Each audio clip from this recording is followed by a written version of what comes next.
Polda Jabar bocorkan kejanggalan kasus Vina Cirebon. Memang ada instruksi. Ada CCTV yang tidak dihadirkan di saat persidangan. Padahal saat itu memang menyatakan ada CCTV seperti itu, Mbak. Nah, inilah yang memang sebenarnya kami juga menanyakan kenapa tidak dihadirkan CCTV saat itu.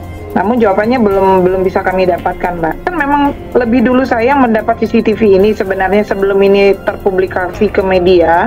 Itu sekitar 1 minggu yang lalu ada yang mengirim by email ke email saya menunjukkan CCTV ini, dan ini sudah saya sampaikan ke Pak Hotman kemarin bahwa ada yang mengirimi saya CCTV perihal kejadian tersebut. Kehadiran CCTV itu sungguh amat sangat krusial dan penting dalam upaya untuk memahami apa yang terjadi, karena tadi kita tidak punya ground truth, kita tidak hadir di masa lalu itu. Nah, yang menjadi kemudian challenge adalah bagaimana kemudian kita menguji CCTV itu gitu ya, sebagai bukti tersebut atau sebagai petunjuk tersebut. Ditemukan CCTV, tapi secara hukum CCTV hanya bisa sebagai bukti hukum kalau dilakukan digital forensik atas di atas hard disk dari DVR-nya, ya. Tanpa itu dia bukan otentik. Atau kalau pernah di cloning, flash disknya harus bisa di digital forensik. Digital forensik ini akan membuktikan siapa yang ada dalam hard disk tersebut, siapa yang ada dalam CCTV tersebut, dan juga mengenai timingnya.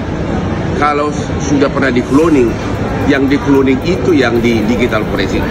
Jadi CCTV tidak sah sebagai barang bukti kalau tidak dilakukan digital forensik, terutama atas hard disk dari DVR-nya.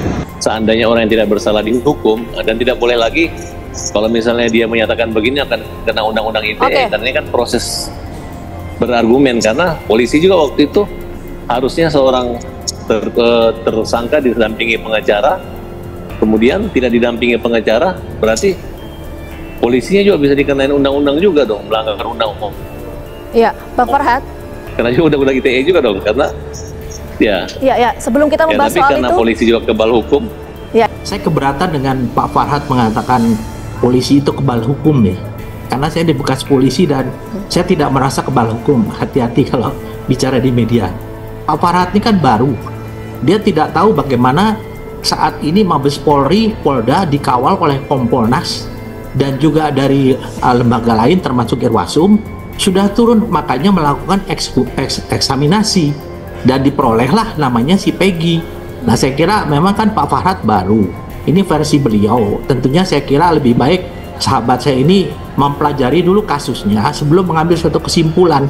Jadi saya kira 2 DPO ini, Mbak, kalau memang mau diajukan, polisi kan juga sudah siap untuk menghadapi nanti kalau ada tuntutan. Itu di dalam putusan pengadilan atas nama 8 terdakwa yang sekarang sudah menjalani pidana, ya, itu kan tidak muncul ya di kesaksian di pengadilan itu ya, tidak muncul. Yang ada itu dalam putusan pengadilan mereka itu adalah kesaksian dari Rudiana, orang tuanya almarhum Muhammad Rizky atau Eki. Nah, kesaksian Pak Rudiana selaku orang tua almarhum Muhammad Rizky atau korban itu didapat dari AEP. AEP saat itu ya memberikan keterangan kepada Pak Rudiana bahwa karena Pak Rudiana menanyakan ini pelakunya, ini orang yang nongkrong ini biasanya di mana? Biasanya di situ, kata AEP kan. Ya sudah, dikasih nomor handphonenya Pak Rudiana ke AEP. Kalau nanti orang-orang itu ada di situ kabari. Akhirnya beberapa waktu kemudian karena yang orang-orang itu nongkrong, baru ditelepon Pak Rudiana, datang langsung itu diamankan. Sebagian publik menilai banyak kejanggalan-kejanggalan di kasus Vina Cirebon, namun hal itu langsung diungkapkan Polda Jabar. di mana Polda Jabar mengungkapkan adanya kejanggalan saat menyelidiki ulang kasus pembunuhan Vina dan pacarnya Rizky alias Eki di Cirebon tahun 2016 silam. Satu di antaranya ada pihak yang mengarahkan cerita hingga keterangan palsu kepada sejumlah saksi. Bahkan ironisnya polisi mengungkapkan upaya itu dilakukan oleh kuasa hukum dalam kasus tersebut. Hal itu dilakukan ketika sidang berjalan di tahun 2017 lalu. Bahkan pengacara sejumlah terpidana mengarahkan supaya seorang saksi yaitu RT setempat berinisial AP untuk memberikan keterangan palsu. Jadi memang ada instruksi dari kuasa hukum. Semua tersangka diperintahkan untuk mencabut keterangan. Bahkan di persidangan terungkap bahwasannya kuasa hukum mendatangi salah satu saksi untuk mengarang cerita.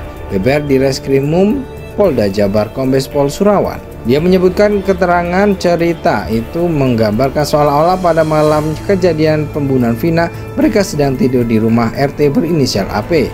Selain itu cerita itu sempat dituangkan dalam BAP sebelum akhirnya dicabut kembali oleh si ketua RT menjelang persidangan berjalan. Jadi tersangka diminta mengarang cerita bahwasannya mereka ini pada saat kejadian itu tidur di rumah Pak RT dan itu sempat Pak RT terangkan. Namun pada akhirnya dicabut sendiri para tersangka pada saat kejadian itu mereka tidak tidur di rumah Pak RT melainkan besok malamnya setelah kejadian, bebernya. Jadian kan malam Minggu, jadi malam Senin mereka itu tidur di rumah Pak RT, itu benar.